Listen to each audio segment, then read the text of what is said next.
morning and welcome to the Thai PBS World. In only an hour or so, we are stepping into New Year 2020, and it's the time of the year that people send best wishes, happy wishes to one another around the world.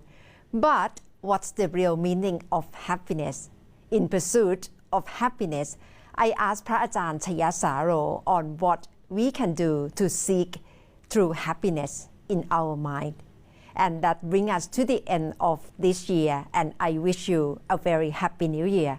และทั้งหมดคือที่นี่ไทย PBS และไทย PBS World สำหรับคืนนี้ค่ะดิฉันณัฐฐา โกมลวาทินสวัสดีค่ะ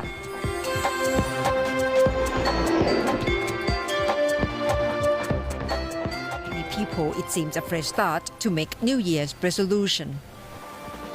However, it is quite challenging to keep promises.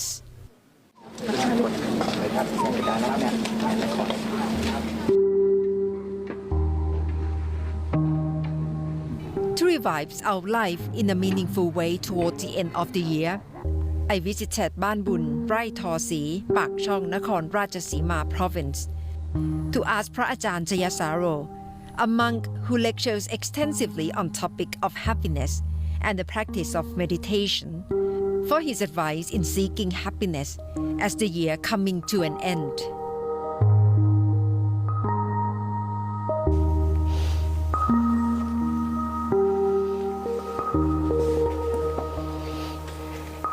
Ajahn, towards the end of the year, perhaps it's good time of the year that people think about the past year that is ending and what they should do for the new year.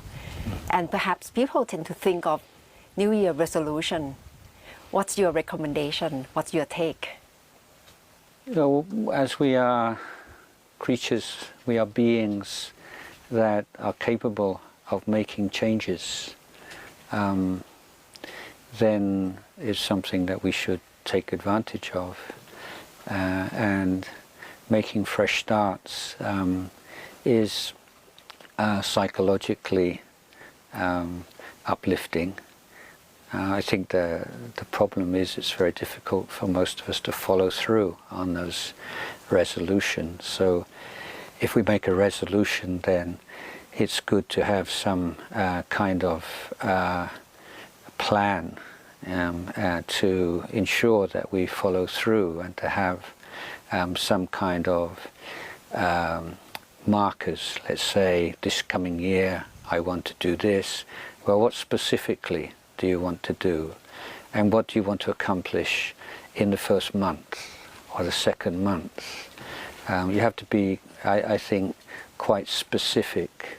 If it's too general, it's almost impossible to carry it on.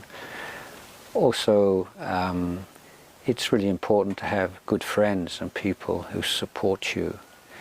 And if you do decide to make a change in your life, then asking the people that you care about and the people who care about you to help you with this. And these days, like with social media, we can keep in touch and check up with each other a lot more easily. So that's something that that's possible. Yeah. But what's the mantra for all of us to be thinking of? Because we tend to have ignorance, forgetfulness, forget all the good things that we should follow. What's the mantra for all of us? Forgetfulness means a lack of mindfulness. So mindfulness is a quality that can be systematically cultivated. So for instance, you put some time aside for meditation every day and you give yourself a job to do, like to be with the sensation of the breathing in and out. And then what happens? You forget the breath and your mind's gone somewhere and you realize, and you come back. And then you forget the breath again and it goes back and you bring it back. And then as you keep doing that very patiently, you develop a kind of a muscle, a mindfulness muscle, and the mind forgets what it's intending to do less often. When you realize more quickly, and you bring it back to what you are interested in doing at that moment more easily. So you develop a certain skill in meditation that then you can apply in your life. So usually, we have good intentions and good ideals, before any crisis occurs. And then we remember all our ideals and our determinations after the crisis has passed. But at the moment when we're under pressure or temptation, then we forget. So, this is the challenge, to be able to remember what we need to remember, even when we're under pressure or we're experiencing some temptation. And that's not something that comes easily. It's something that comes about because you're willing to put the effort into training your mind to do that, and to have that kind of, we say, inner refuge, where you're not just blown this way and that way by what's going on in your life. Yeah. So it's not all about setting aside like certain minutes of the day, of the night, to just sit down, close our eyes and meditate, but to integrate into every moment of our life. Oh yeah, I mean the meditation practice is just, it's really, you're doing the same thing as what you're trying to do in a daily life, but the difference is you try to create the optimum conditions just for a certain period of time. So you're in a quiet place and you're sitting quietly and nobody's bothering you, and you don't have a telephone, you don't have all these things. So you're trying to develop mindfulness and awareness in very special, controlled circumstance. But you can't live your whole life like that. But if you do have that kind of special mindfulness environment every morning, for instance, then you'll find it's much more easier to be awake, to be aware during your daily life, because you build up a certain reservoir or a certain amount of energy that you can draw upon during the day. And then when you come in the evening, you find that it's your mind not too distracted because you didn't just let it go during the day. Nowadays, we live in the so-called age of digital disruption, and you just gave lecture at Silicon Valley in the US. What's the message that you like to pass on to ordinary people in terms of living in this age of technological advancement, but still our virtue or our essence of being human being is really important? Yeah, well, the Dhamma, the truth that the Buddha discovered and revealed, they are timeless. They're not dependent on whether we're living in the Stone Age or the Steam Age or the digital age. The truth of our existence is that we suffer when there is defilement in our minds, and that we find freedom from suffering when we let go of its cause, which is defilement.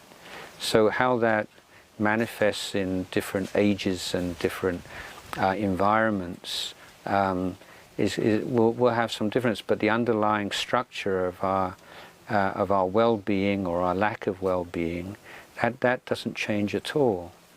So, are you suffering? Why are you suffering? Is it because of social media? No, nobody suffers because of social media. People suffer because of their minds and the mental states that arise when they interact with social media. So it means the more things change, the more things stay the same? Well, yes and no. I mean, the basic structure of things, underlying structure of things remains the same, but the particular details and manifestations, like the things that would make someone feel greedy 2,500 years ago in India, maybe not the same as the things that would make people feel greedy today. So the objects of greed can be different, but greed is the same. Or the things that make people feel anxious and worried today about the climate, about the economy and things. People in the Buddhist time, they didn't feel anxious about those things, but they felt anxiety. And their feeling of anxiety and our feeling of anxiety is the same. Just the things that they're anxious about change. So our basic human feelings and our humanity doesn't change. And the things that will lead to suffering, the things that lead out of suffering, that won't change. กราบนมัสการและ thank you very much พระอาจารย์